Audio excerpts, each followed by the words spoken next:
Alright, so I'm Corey Carfield, and I'm going to show you how to make a freedom cake. The most America cake you could ever think of making. Like, you don't make this cake just for any special occasion. You make this for, like, the 4th of July, the birth of our nation. I can't really think of any other great reasons to make this cake. Maybe a super special occasion. That being said, there's a disclaimer. This is not for the faint of heart. This cake is not for those who have heart issues, for those who can't eat lots of red meat, for vegetarians, for those who, for whatever reason, have issues with consuming lots of greasy food and or red meats. Now that we got that out of the way, we need to go shopping. What are we shopping for? Well, we're going to be shopping, we're probably going to need to pick up one of these pans you see here on the left. It's probably best to get a disposable one. You're not going to want to clean it after it's done. That being said, there's also a few pounds of meat that we're going to need. For pound, we need 3 pounds of ground beef, 2 pounds of pastrami, 2 pounds of steak and Philly cheesesteak, 2 pounds of sausage, 5.5 pounds of bacon, 3 pounds of cheese. This is how you do the 4th of July right. This isn't exactly cheap, so like I said before, special occasions. This is what the spread looks like. The Doritos and the cheese sticks, those are for a side meal. Let's not worry about those tonight. But it's definitely something that you don't go out on your own. One thing to note, the bacon isn't, you get some cheap bacon for the chopping up parts, as you can see over there on the left. The top right is the nice expensive bacon. I'll show you what that's for. First, you got to prep the meat. That means you got to chop it all up and mix it up like I said before.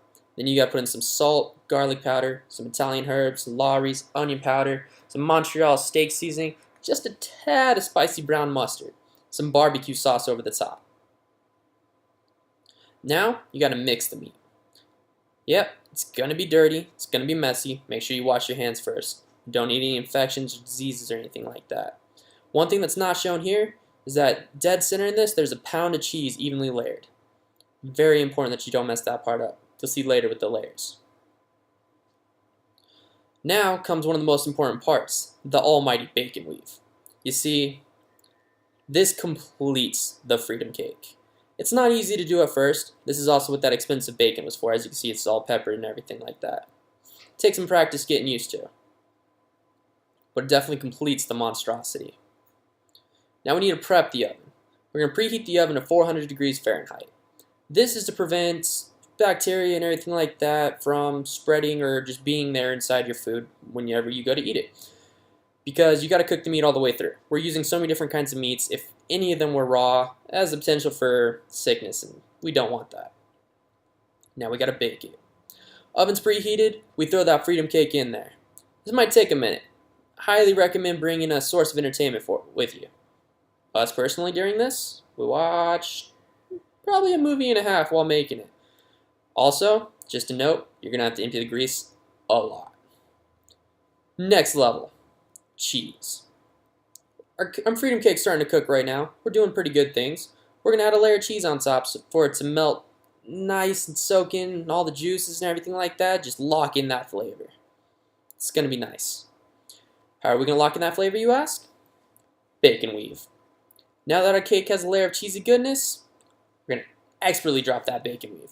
Now, as you know, when you've made the bacon weave, it's not the easiest thing to handle. So, dropping it on to get a perfect bacon weave like this may take some time. But believe me, it's worth it in the end. Now, you ask what more can we do to the freedom cake? We add freedom toppings. What better way to do it than writing USA and bacon on top of the bacon weave? Now, you may be saying, it's a lot of bacon though. Isn't that the point of a meat cake and freedomness? Just saying. So now that we're done cooking, we're going to finish draining for the last time, which is easily done by cutting the 4 corners, as you can see we've done here. From here, we're going to put the finishing touches on it.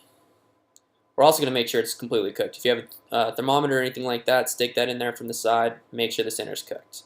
Finishing touches, as mentioned before, we're going to spread that cheese over the top so you can see that nice, beautiful USA in bacon. We're going to cover our beautiful bacon weave. Don't worry about that. You'll see and taste it later. But one thing to note, that you're going to go through all 3 pounds of cheese while making this. This is what your freedom cake is going to look like from the side. It's not the smallest thing in the world. In fact, every time you go to empty the grease, you're probably going to need 2 people to do it. It's not easy. It's not light either. In fact, this probably feeds, I don't know, probably a solid 20 people, just guesstimating. This is our finished product after we drizzle on that cheese on the top, let it melt. Thought about doing an American flag and everything like that, but it's a little harder with the bacon. We'd have to cut it in half and everything like that. Figured USA was a bit more prominent. Talking about layers earlier, here's your layers. As you can see, we have that first layer of meat, second layer of cheese, third layer, more meat, fourth layer cheese, expertly dropped bacon weave, freedom toppings on the top. Now as you eat this, you will notice you can taste every different meat through all the layers. It's going to taste so good that you're going to want more. You're going to enjoy freedoms to the point where you're going to hate commie scum. I would highly recommend you enjoy responsibly. For this is not something to be trifled with. You can get a portion size, you think it's going to be just right, it's probably going to be a little too big. Just a heads up, it is. This has been brought to you by yours truly on the left. In the top right, we have our boy Nathaniel Jones. He was very prominent in the creating of the meat cake.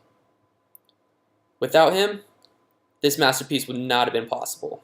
Thank you for your time.